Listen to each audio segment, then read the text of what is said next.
দেশে দেশি তোর চরণে হইতাম দাসী গো বন্ধুরে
আসলে গানটি করতাম না দেখলাম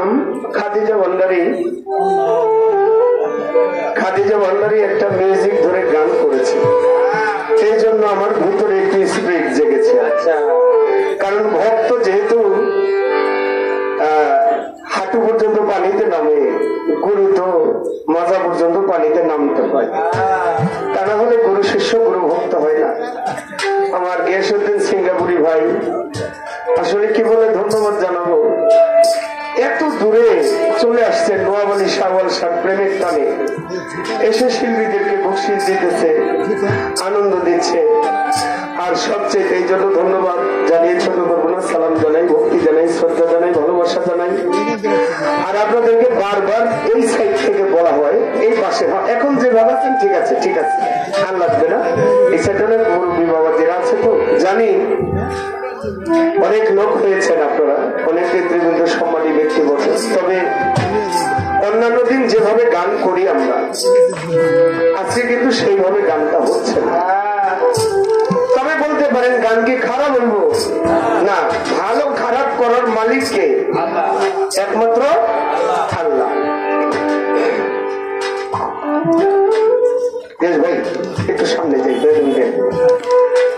দেখলেন একটা কথায় আছে তত্ত্ব কথা নয়নে নয়নে বান বরিশনে তাতে সৃজিল পি বহুজন তাতে সৃজিল রি অধরে অধরে এ দুজনের আলিঙ্গনে তাতে সৃজিল টি এ তিন মিলে হয় বৃন্দাবনে মধুর পি আগে প্রেম করতে হবে। আপনি একটা বার ভাগে দিন আপনার ডান পাশে বাম পাশে পিছনে সামনে যে লোক বসছে আপনি যাদের মাঝখানে বসছেন জীবনেও কল্পনা করেন না যে আজকে এইভাবে এইখানে আপনি কার পাশে বসবেন কখনো ভাবেন না কিন্তু মালিকের নিয়তির কি খেলা আজকে তার পাশেই আপনি বসছেন। এখন কিন্তু কে শত্রু কে মিত্র ওইটাকে ওর দেখার এখন কোনো কল্পনাই কল্পনা শুধু একটাই আমাদের দিকে লক্ষ্য শিল্পী কি বলছে কি গাচ্ছে সকলের ভাব এখন একটা প্রেম ভাব। এই প্রেম ভাবটা যদি সবসময় সমস্ত মানুষের ভিতরে থাকে তাহলে ওই মানুষটার অনৈতিক কাজ করতে পারে না। আমাদের খাদিজা ভান্ডারী বললেন কুল্লে নফস জাকাতুল মউত। হ্যাঁ, কথাটা ঠিক আছে, তবে কুল্লে নফস, নফস অর্থ বডি বা দেহ। এখানে যদি বলতো কুল্লে ইনসান জাকাতুল মউত, তাহলে এখানে বলতে পারতো মানুষ, মানুষ মরণশীল। যেহেতু ইনসান বলা হয় নাই, কুল্লে নফস, নফস অর্থাৎ দেহ, এইখানেই বোঝা যায় মানুষের কখনো মরণ হয় না, মানুষ মরতে পারে না। মরে কি? কুল্লে নফস অর্থাৎ দেহ, এই দেহের পরিবর্তন, এই দেহটা পচে গলে যাবে, কিন্তু আমি ভিতরের রজ্জকণ যে শক্তির মাধ্যমে আমি দাঁড়িয়ে আছি, ওই শক্তিটা কখনো মরে না। ওই শক্তিটা কি? এটা হলো বাতাস। এই বাতাসের শক্তির দ্বারাই আমি রজ্জকণ বের হয়ে আছি, দাঁড়িয়ে আছি। আমি এখন গান গাইতেছি, আমার বাতাসে একটু বেশি চলতেছে, সামনে 14-15 আঙ্গুল আসতেছে। বেশিরভাগ সময় সামনে 10 আঙ্গুল আসে, ভিতরে যায় 8 আঙ্গুল। ভিতরে 10 আঙ্গুল যায় না সাধারণ মানুষের, কিন্তু অসাধারণ উলিয়া উলিয়া পীর মাশায়েখ যারা, মুহাম্মদী সাহাবা যারা, তাদের যাইতো ভিতরে 12 আঙ্গুল, বাহিরে কম। এই জন্য বলা হয়েছে সাধক জালালউদ্দিন খাঁ, রেচক পুরো কুম্ভ থেকে লুপ্ত করো কাম্বিকার, প্রাণায়াম অভ্যাস করো, সাধন পথে মানো। ওই সাধন ভজন যারা জানছে, একটা গান গেছে বড় মূল্যবান।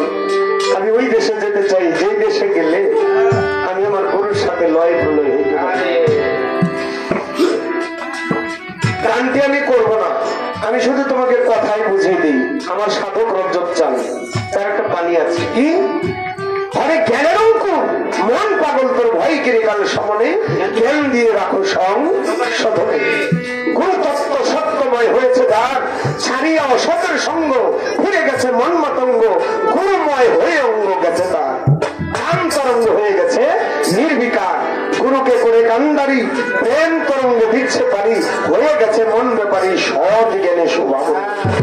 তখন কামিনীর কুল জয় হয়ে গেছে যার, সাধক দেশ করিয়া তন্ন, খণ্ড ভাণ্ড করে পূর্ণ, অখণ্ডকে করে নিছে অধিকার, সর্বদা স্বাধীন দেশে বসতি চার। ওই যে যেই দেশে গেলে জন্ম মরণ হয় না, সেই দেশের কথা। সর্বদা স্বাধীন দেশে বসতি তার, সিদ্ধির দেশের পারাবারে আত্মশক্তি অর্জন করে, গুরু শিষ্য মিশলে পরে কাজ ক্রিয়ার সাধনে। তখন গুরু শিষ্য এমনি ভাবে হয় মিলন, যেমন পানিতে চিনি মিশিলে ধরা যায় না মুখে না দিলে, দুধের মাঝে তেমনি মিশে রয় মাখন, রসিক পাইলে করে তারে আসাধন। যদি কারো ভাগ্যে ঘটে, গোটা দিলেই মাখন ওঠে, দাদার উদ্যোগের ঘটে না মোটে, দয়াল কাদেরই চালিয়ে। এখন সেই দেশে যাইতে হলে তোমার গুরুর স্বভাব নিতে হবে, গুরু নামের সুধা আগে খাইতে হবে তোমাকে। সেই সুধা যে খাইলো, সে অমরত্ব লাভ করলো, সে হয়েছে মানুষ রতন, সব ক্রিয়া যার কিছুই ভারতে চকি পাইতে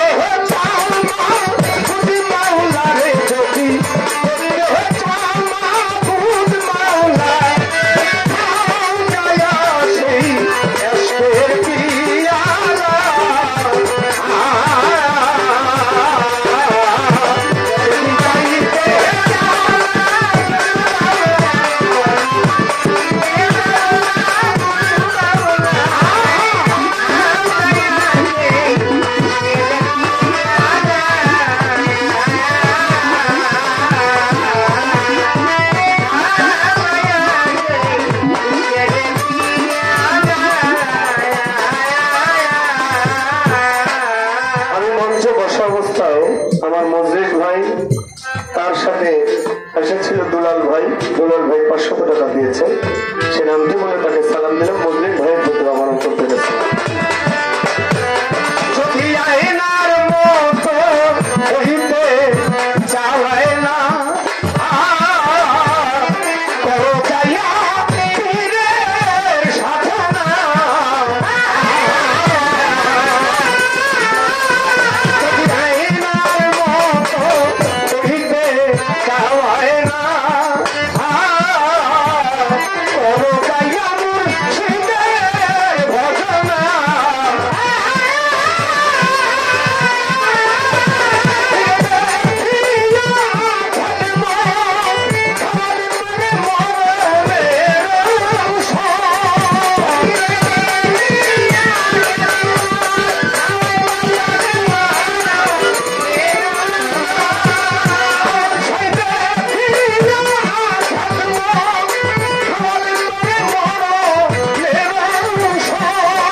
আমাদের সমাজে কিছু লোক আছে তারা বলে গুরু ধরা লাগবে না। কেন? আমার মা এই তো আছে, আমার বাবা আছে, তারাই তো গুরু, তারাই তো সব। হ্যাঁ ঠিক আছে, একটা কথা আছে, পিতা গুরু মাতা গুরু গুরু জ্যেষ্ঠ ভাই, ইহার চাইতে অধিক গুরু বুঝলে আমি পাই। শেখ ফরিদ আউলিয়া মায়ের কাছে কয়, মা সাধন হয় কেমনে? জঙ্গলে গিয়ে একাকী চিত্তে বসে নির্জনে সাধন করলে সাধন হয়। জঙ্গলে গেছে শেখ ফরিদ 1 যুগ 12 বছর কাটাই দিছে। 1 যুগ পরে বাড়িতে আসছে, বলছে মা আমার কি সাধন হয়েছে? 12 বছর খাইতেছি। তো মাই বাবা 12 বছর খাইতে তুমি কি খাইছো? ক্ষুধা লাগছে যখন, ওই মা যখন ক্ষুধা লাগছে তখন গাছের থেকে ফল পারছি, পাকা পাকা ছিঁড়া, গাছের লতা পাতা ছিঁড়া তারপরে খাইছি। শেখ ফরিদের মাইক সামনে আসছে, এই গাছের থেকে একটু চুল ধরে টান দিছে জোরে। যখন টান মারছে শেখ ফরিদ বলে, মা ব্যথা পাইলাম তো। শেখ ফরিদের মাইক বল, তুমি যখন জঙ্গলের ফল তা ছিঁড়ছ গাছে ব্যথা পাই নাই? তুমি যখন লতা পাতা ছিঁড়ছ তখন কি গাছে ব্যথা পাই নাই? আমার ব্যথা পাইছে। তাহলে তোমার সাধন হয় নাই। তাহলে কি করবো মা? আবারও যাও। আবার গেছে 12 বছর কাটায় আসছে। মা এই 12 বছর আমি কিছু খাই নাই, তো কি করছো? বাড়ির থেকে একটা রুটি বানায় নিয়ে গেছিলাম, সকাল হইলে রুটিটাকে সামনে রেখে বলছি রুটি তোকে রাতে খাবো, রাত্র হইলে বলছি রুটি তোকে সকালে খাবো। এইভাবে 12 বছর কাটাইছি, রুটিটা খাই নাই, সুখ হয়ে গেছে মা। বাবা তোমার সাধন হয় নাই। কেন? তুমি তোমার মনের সাথে ছলনা করেছো, মনের সাথে প্রবঞ্চনা করেছো, এজন্য তোমার সাধন হয় নাই। আবার যাও। আবার গিয়ে 1 যুগ 12 বছর কাটায় আসছে। মা রে ডাক দিছে দরজার সামনে, মা। ঘর থেকে বাইরে এসে শেখ ফরিদের মা ডাক দিয়ে, তুমি কে? আমি শেখ ফরিদ মা, আমার চিনো না? দরদর করে 2 চোখের পানি ছেড়ে দিয়েছে। তোর শরীরের মাংস নাই, চামড়াগুলি হাড়ের সাথে লেগে শুকিয়ে গেছে, হাড়গুলি গোনা যায়। এই অবস্থা হয়েছে তোর? মা কিছুই খাই নাই, একটা জায়গায় বসেছিলাম 12 বছর। মা আমার সাধন হয়েছে? বাবা তোমার সাধন হয়েছে কিন্তু সিদ্ধি হয় নাই।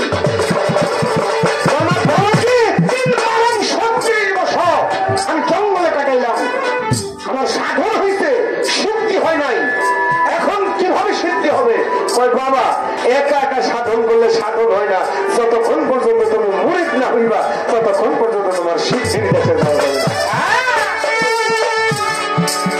শেখ ফরিদ আউলিয়া পরিশেষে গিয়া কুতুবউদ্দিন বখতিয়ার কাকির কাছে গিয়া পড়ে দিচ্ছে, বাবা আল্লাহর বাণী কোরআন শরীফ সূরা ফাত 10 নম্বর আয়াতে আমার আল্লাহ বলেন, হে রাসূল আপনি বলেন আপনার হাতে হাত দিয়ে যারা বায়াত হইল নিশ্চয়ই ওই হাতের উপরে আমি আল্লাহর হাত অবশ্যই রইল। আমার রাসূল বলছে একজন নায়েবে রাসূলের হাতে যে হাত রাখলো সে যেন আমি রাসূলের হাতেই হাত রাখলো। মনসুর হিল্লাত একদিন বাবা বড় ইমাম ছিল, নামাজ পড়া বাড়িতে যাইতে লয়, রাস্তা থেকে কিছু মানুষ ডাক দিয়া কয়, ও মনসুর নামাজ পড়াও, ইমামতি করো, তোমারে জানাই তোমার বইলে জঙ্গলে গিয়া পর পুরুষের সাথে রাত কাটাই তোমার জানা নাই। তুমি নামাজ পড়ো, নামাজ পড়ো,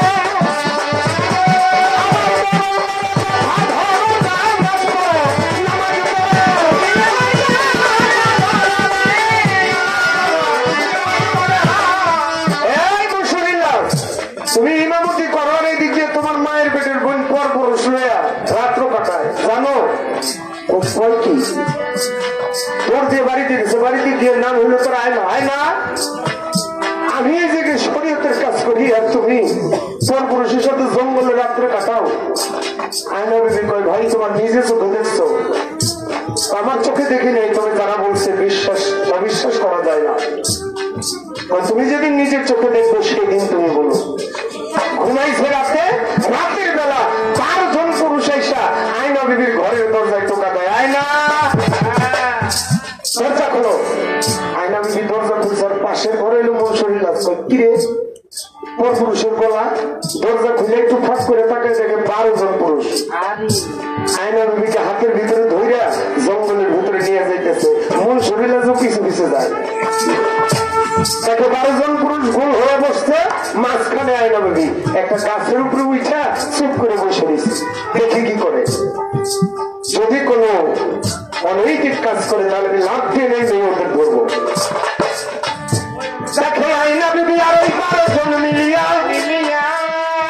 আল্লাহ আল্লাহ জিকির বাবা গেল রে ধরিয়া, এমন জিকির ধরছে বাবা সবার জানাই ভান্ডারির হালতে তাদের খানা ফিল্লা হইয়া গেল, তাই তাদের মাথাটা যায় আলাদা হইয়া,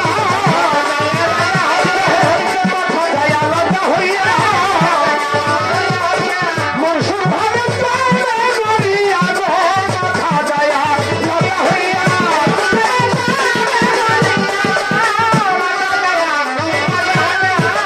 এমন ভাবে তারা জিকির করে ঘর থেকে মাথাটা 2-3 হাত উপরে উঠে যায় আলাদা হয়ে। মূল শরীর আজকে সর্বনাশ। তারা তো আল্লাহর জিকির করে, তারা তো কোনো খারাপ কাজ করে না। চাইলে মানুষের যা বলছে সে তো খারাপ বলছে, তার তো নিজে চোখে দেখে নেই, দেখছে খালি জঙ্গলে যেতে, বাকি কাজ কি এটা তো দেখে নেই। একটু পরে জিকির ফেলছে, আসমান থেকে 14 প্লেট তবরক হয়েছে। আয়না বিবি কয় 12 জন উলিয়ে কি প্রতিদিন 13 প্লেট তবরক আসে, আজকে 14 প্লেট কেন? আজকে মানুষ আরেকজন বেশি, বেশি পাইলেন কোন? আমরা তো জায়গায় 13 জনই। কয় না আরেকজন আছে। ওই যে দেখো তোমার ভাই গাছের উপরে উঠে বসে পলাই রয়েছে। আয়না বিবি দৌড় দিয়ে গিয়ে নিচে গিয়ে কয় ভাই তুমি লুকাই লুকিয়ে আমাদের এই জিকির দেখছো? মানুষের কথা শুনছে রে বই, আজকে নিজের চোখে দেখলাম। তাহলে উপরে খাও, নিচে নামো। নিচে নামছে, একটু তবরক খাও। আঙুল দিয়ে একটু তবরক যখন মুখেতে লাগায় মুখে লাগাইয়া উপরের ভিতরে নিয়ে যায়, কেমন লাগিন কেমন জানি লাগে তাহা ফেলা ভূমি খুলিয়া চিন্তা হয়ে গেছে থানা ফিল্লা বাবা, কেমন জানি করে কেমন জানি করে কেমন জানি লাগে তাহার ভালো লাগে না। আয়না বিবি বলে কেমন লাগে বোন? আমায় বলো না। বলে আমার যে কেমন লাগে এখন চতুর্দিকে চাই আর দেখি। কি দেখো? আয়নাল হোক। কি দেখো? আয়নাল হোক। তাই গানে কর ও সব খাই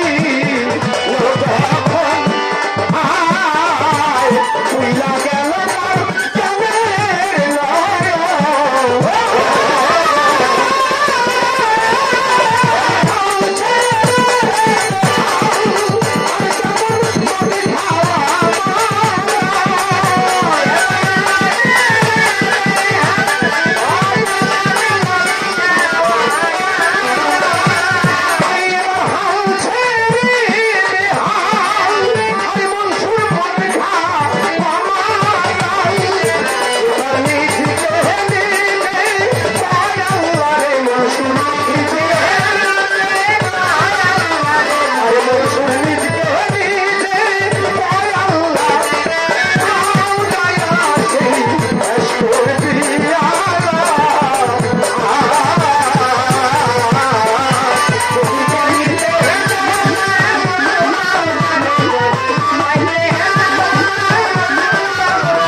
জান্নাতের বাগান সৃষ্টি করে দিয়েছে। আপনারা জানেন এই দরবারে যেই বছর আমার বাবা 2016 সালে বিদায় নিয়ে চলে গেছিল, ঠিক তার 3 দিন পরে আমি এখানে আসছিলাম গান করার জন্য। আমি কাঁদতে কাঁদতে, আমার বাবা চলে গেছে, জীবনে কেউ কাছের মানুষ যায় নাই, তো বুঝি নাই যে কাছের মানুষ যাওয়াটা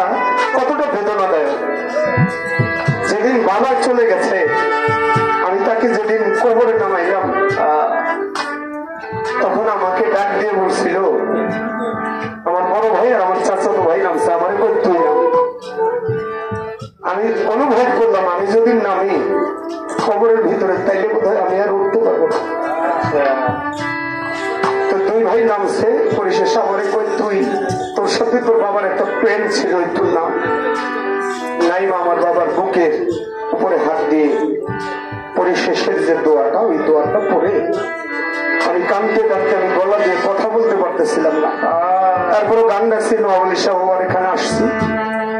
আসার পরে মাইনুদ্দিন ভাই আমার সাথে আমার ঠিক এইরকম একটা কন্যা ছিল, একেবারে সেম এরকম কন্যাটা পড়ে আমি বাবার কাছে ভক্তি দিয়া আমার হাতে 500 টাকা নজরানা দিব বাবার চরণের কাছে রাখছি। কেবল আমার চোখে পানির টলমল করছে।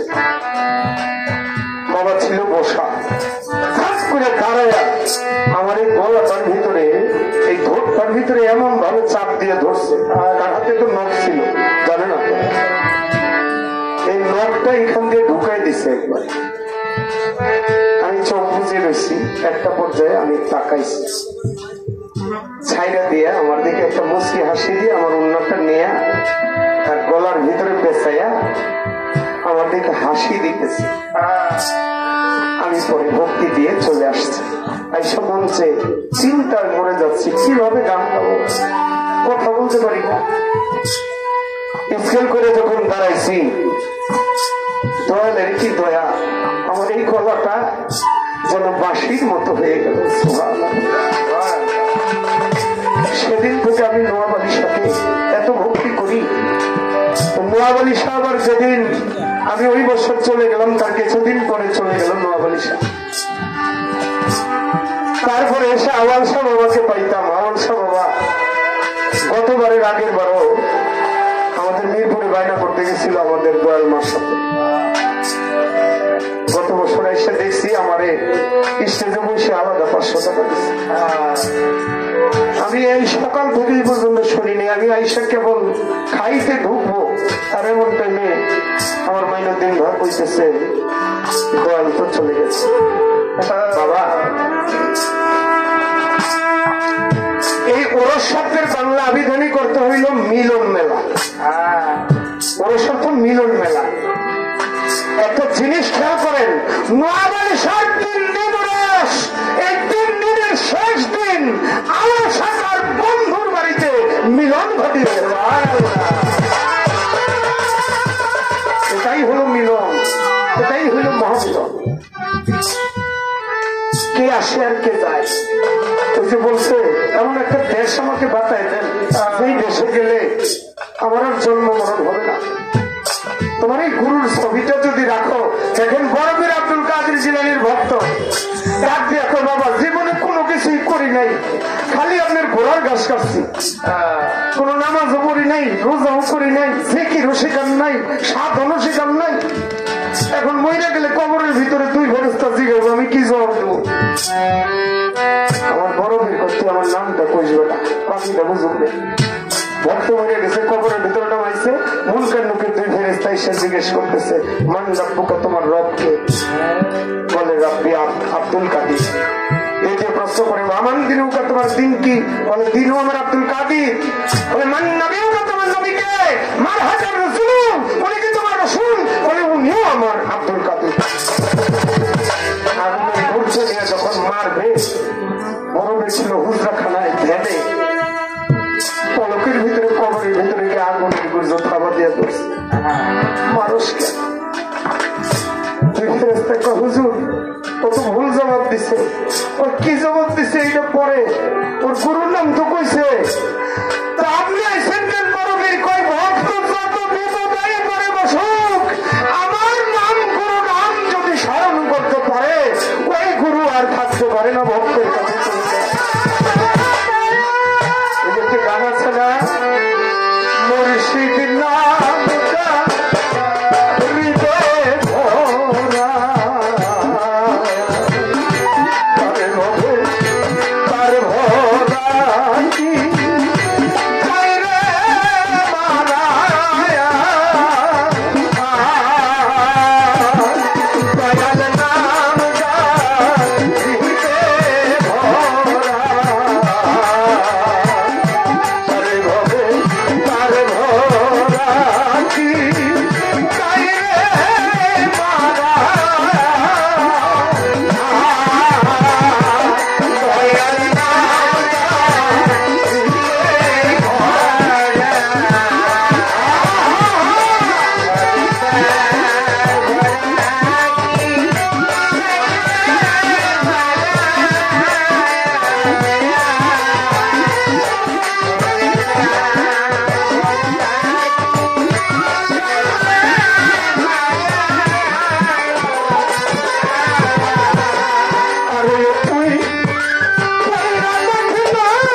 ইহার বেশি নাই। তবে এমন প্রশ্ন করাতে আমি ভক্তকে আশীর্বাদ করে যাই। জানি নাই আমার আশীর্বাদ লাগবে কিনা, আমি সবার দেই কইয়া। তবে গুরু কি করতে পারে দেখেন তাই ভাবিয়া। যদি ভক্তের মতো ভক্ত হইতে পারে এ ভব সংসারে, সেই তো গুরুকে নিয়ে যাইতে পারে নদী পারা পারে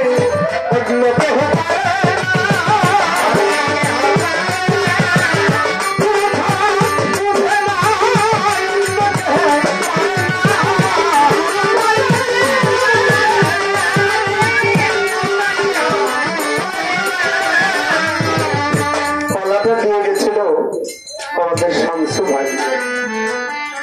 তিনি অনেক পুরাতন লোক, অনেক পুরাতন লোক। তিনি একটা জ্ঞানের কথা বলছেন যে আজকে গুরুশিল্পীকে একটা স্বাধীনতা দিয়ে গেলাম। কি গুরু শিষ্য গাবেছি, গুরু ভক্ত গাবেছি, কিন্তু গুরুরও গুরু আছে। সেখান থেকে সেও সেই বিচ্ছেদের ভাবের একটা ভাব মিলিয়ে সে দেখতে পারে। আসলে আমার একটা কথা হইল, এখানে যতগুলি মুখ, সবার মুখ দেখে কিন্তু বলা যাবে না কার ভিতরে কি। মুখ দেখে যদি মনের কথা বলা যেত তাহলে সবাই আল্লাহর ওলি হইত। এই জন্য মুখ দেখে কার ভিতরে কি আছে এটা বলা যায় না, কিন্তু ভিতরে কিভাবে চলছে আজকে গুরু ভক্তের। আমি সেই ভক্তদের আসন থেকে যারা শামসু ভাই আছে, মাইনুদ্দিন ভাই আছে, তাদের অবস্থান থেকে আমি বাইরে যখন আসতেছিলাম একটা গানের কথা বলেছে। যেহেতু একটা স্বাধীনতা দিছে, আমি এখন তাদের পক্ষ থেকে একটি গান দেখে আমি বসে থাকি। আমি কার কাছে কই